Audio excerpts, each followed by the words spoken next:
Friends, எல்லாரும் எப்படி இருக்கீங்க? எல்லாரும் சூப்பராக இருப்பீங்க நம்புகிறேன். இன்னைக்கு இந்த வ்ளாகில் பிரியாணி லவர்ஸ்க்காக வெஜிடபிள் பிரியாணி வித் கத்திரிக்காய் பச்சடி சும்மா வேறு லெவல் டேஸ்டியாக என்னோட ஸ்டைலில் இந்த காம்போ ரெசிபியை செஞ்சுருக்கேன். ஸோ வீடியோவை ஸ்கிப் பண்ணாமல் முழுசாக பாருங்கள். எல்லாருக்கும் ரொம்ப ஃபேவரட்டான கத்திரிக்காய் பச்சடி ரெசிபியை ஃபர்ஸ்ட் பார்த்துடலாமா? இந்த ரெசிபி செய்யறதுக்கு ஸ்டவ் ஆன் பண்ணி ஒரு பேனில் தாராளமாக நல்லெண்ணெய் ஆட் பண்ணிக்கலாம். இந்த ரெசிபியை நல்லெண்ணெயில் செய்கிறப்ப ரொம்ப டேஸ்டியாக கத்திரிக்காய் பச்சடி நம்மளுக்கு கிடைக்கும்.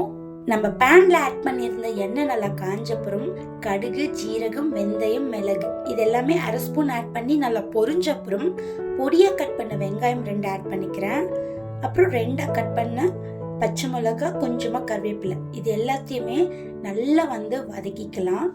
இந்த கத்திரிக்காய் பச்சடி நல்லா டேஸ்டியாக வரதுக்காக ஒரு எம்டி ஜாரில் 2 பல் தேங்காய், 2 டேபிள் ஸ்பூன் வறுத்த வேர்க்கடலை, 1 ஸ்பூன் எள்ளு இது எல்லாத்தையும் நல்லா மைய விழுத அரைச்சி எடுத்துக்கலாம்.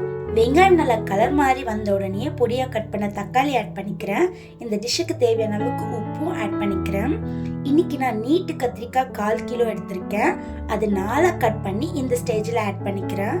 கத்திரிக்காய் ஆட் பண்ண உடனேயே நம்ம எந்த ஸ்பைசஸும் ஆட் பண்ணாமல் இந்த எண்ணெயிலேயே நம்ம ஒரு 5-10 நிமிஷம் நல்லா சுருள இந்த கத்திரிக்காவை வதக்கி எடுத்துக்கலாம். இப்போ ஓரளவுக்கு பார்த்தீங்கன்னா கத்திரிக்காய் நல்லா வதங்கியிருக்கு. இந்த ஸ்டேஜில் நம்ம எல்லா ஸ்பைசஸும் ஆட் பண்ணிக்கலாம். 1 spoon red chilli powder, 1 spoon குழம்பு மிளகாத்தூள், அரை ஸ்பூன் மஞ்சத்தூள் இது எல்லாத்தையும் ஆட் பண்ணி மறுபடியும் 5-10 நிமிஷம் வதக்கி விடலாம். உடனே பார்த்தீங்கன்னா நல்லா ப்ரௌனிஷ் கலரில் நம்மளுக்கு கத்திரிக்காய் சேஞ்ச் ஆகி நல்லா சுருங்கிடும். ஸோ இந்த ஸ்டேஜில் தேவையான அளவுக்கு தண்ணி ஆட் பண்ணி ஒரு 10 நிமிஷம் மூடி போட்டு வேக வச்சு எடுத்துக்கலாம்.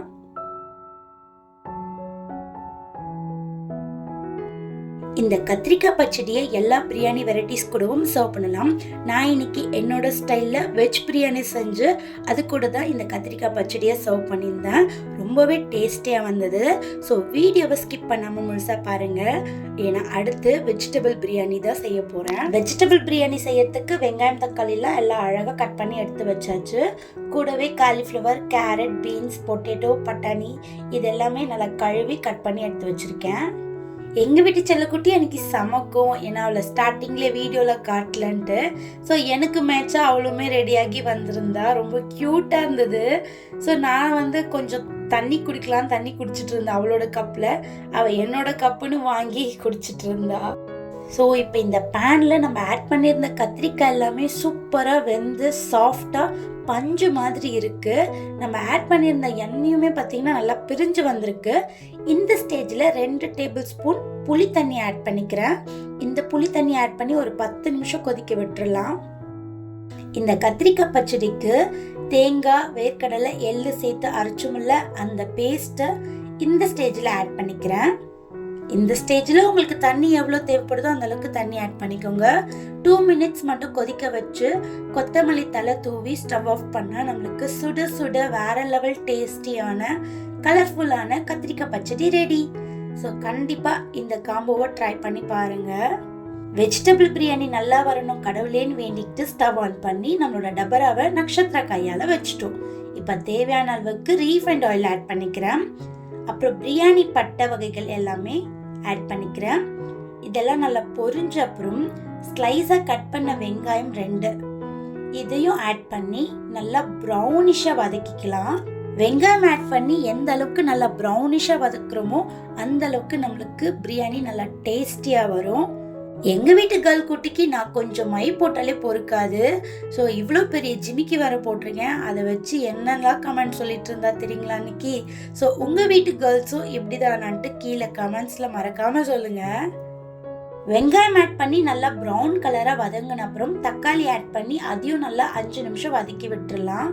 தக்காளி சேர்த்து நல்லா வதங்கின அப்புறம் red chilli powder 1 tablespoon, garam masala powder 1 tablespoon, 1/2 spoon மஞ்சள் தூள் இது எல்லாத்தையும் இந்த ஸ்டேஜில் ஆட் பண்ணிக்கிறேன். இதோட எல்லா ராஸ்மெல்லும் போகிற அளவுக்கு நல்லா வதக்கி விட்டுடலாம். இந்த ஸ்டேஜில் பச்சை மிளகாய் 3 2 கீரி ஆட் பண்ணிக்கிறேன். 2 ஸ்பூன் இஞ்சி பூண்டு பேஸ்ட் இந்த ஸ்டேஜில் ஆட் பண்ணி நல்லா பச்சை வாடை போன அப்புறம் ஒரு கைப்பிடி அளவுக்கு ஃபுல்லாக புதினா தழையை இந்த ஸ்டேஜில் ஆட் பண்ணி நல்லா வதக்கி விட்டுடலாம். இந்த ஸ்டேஜில் கழுவி கட் பண்ணி எடுத்து வச்சிருக்க எல்லா வெஜிடபிள்ஸையும் ஆட் பண்ணிக்கிறேன். உங்களுக்கு என்னென்னலாம் வெஜிடபிள் பிடிக்குதோ இந்த ஸ்டேஜில் ஆட் பண்ணிக்கோங்க. இந்த பிரியாணி கொஞ்சம் கலர்ஃபுல்லாக இருக்கணுன்றதுக்காக இந்த 5 டைப் நான் சூஸ் பண்ணியிருக்கேன். ஒரு 10 நிமிஷம் நம்ம ஆட் பண்ணியிருந்த காய்கறிகள் எல்லாத்தையும் நல்லா வதக்கி எடுத்துக்கலாம். ஸோ இந்த ஸ்டேஜில் முக்கியமாக நல்லா பிரியாணி டேஸ்ட்டாக வர்றதுக்காக 2 tablespoon fresh curd add பண்ணிக்கிறேன். இப்போ இந்த ஸ்டேஜில் தேவையான அளவுக்கு இந்த பிரியாணிக்கு உப்பு ஆட் பண்ணிக்கிறேன். ஊற வச்சு கழுவி எடுத்து வச்சிருந்த ரைஸும் இந்த ஸ்டேஜில் ஆட் பண்ணிக்கிறேன். நீங்க பிரியாணி செய்யறப்ப இந்த மெத்தடை ட்ரை பண்ணி பாருங்க ஃப்ரெண்ட்ஸ். காய்கறிகள்லாம் சேர்த்த உடனே நீங்க எந்த ரைஸ் ஆகட்டும் இந்த ஸ்டேஜில் ஆட் பண்ணி நல்லா ஒரு 5 மினிட்ஸ் வதக்கி விட்டுருங்க. ஸோ இந்த மாதிரி வதக்கி விடுறப்ப நம்மளுக்கு ரைஸ் ஒன்னோட ஒன்று ஒட்டாம பிரியாணி நல்லா உதிரியா சாப்பிட்றதுக்கே நல்லா டேஸ்டியா இருக்கும். கண்டிப்பா இந்த மெத்தடை ட்ரை பண்ணி பாருங்க. இப்போ இந்த ஸ்டேஜில் 1:2 அந்த ரேஷியோ மெத்தட்ல 1 கப் அரிசிக்கு 2 கப் தண்ணி ஆட் பண்ணிக்கிறேன். தண்ணி ஆட் பண்ணி இந்த ஸ்டேஜில் நல்லா மிக்ஸ் பண்ணிக்கோங்க. அண்ட் இந்த ஸ்டேஜில் உப்பு காரமும் நம்ம செக் பண்ணிக்கலாம்.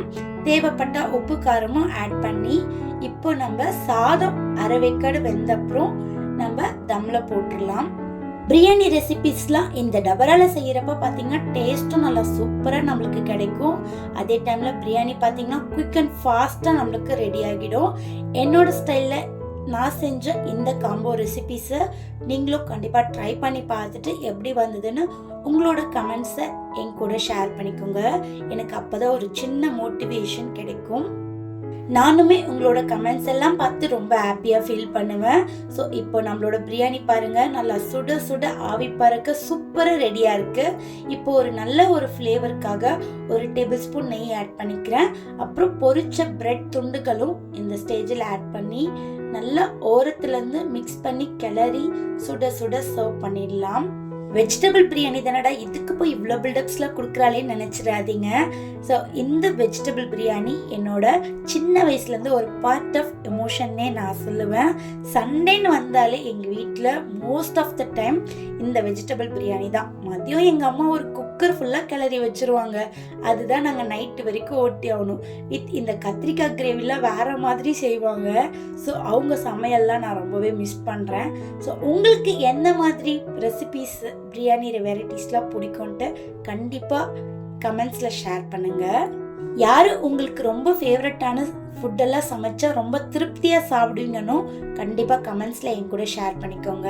நான் இந்த vlogல மேக் பண்ணியிருந்த என்னோட ஸ்டைல் வெஜிடபிள் பிரியாணி வித் கத்திரிக்காய் பச்சடி இந்த காம்போ எல்லாருக்கும் ஒரு ஃபேவரட்டாக இருக்கும்னு நம்புகிறேன். ஸோ இந்த வீடியோ உங்கள் எல்லாருக்கும் ஓரளவுக்கு இன்ட்ரெஸ்டிங்காக இருக்கும்னு நினைக்கிறேன். இந்த வீடியோ உங்களுக்கு பிடிச்சிருந்தா ப்ளீஸ் லைக் பண்ணுங்க, ஷேர் பண்ணுங்க, கமெண்ட் பண்ணுங்க. மறக்காம நம்முடைய சேனலை நிறைய பேர் வந்து பார்த்தீங்கன்னா சப்ஸ்கிரைப் பண்ணாம பார்த்துட்டு இருக்கீங்க. ப்ளீஸ் எனக்காக சப்ஸ்கிரைப் பண்ணி பாருங்க. எண்ட் ஆஃப் த வீடியோ இதுதாங்க நம்முடைய இந்த வருஷத்தோட கடைசி லாங் வீடியோ. இனி வரும் புது வருஷமான 2025ல உங்க எல்லாரையும் நியூ vlog அண்ட் வீடியோல மீட் பண்றதுக்காக ரொம்ப ஈகரா நான் வெயிட் பண்ணிட்டு இருக்கேன். ஸோ எல்லாருக்கும் advance wish happy new year. எல்லாரும் ரொம்ப சூப்பரா நியூ இயரை வெல்கம் பண்ணி செலிப்ரேஷன் பண்ணுங்க. நீங்க நினைச்ச காரியம்லாம் இந்த வருஷத்துலேயே நிறைவேறணும்னு நானும் கடவுள்கிட்ட வேண்டிக்கிறேன். ஸோ உங்க எல்லாரையும் இன்னொரு வீடியோல மீட் பண்றேன். அது வரைக்கும்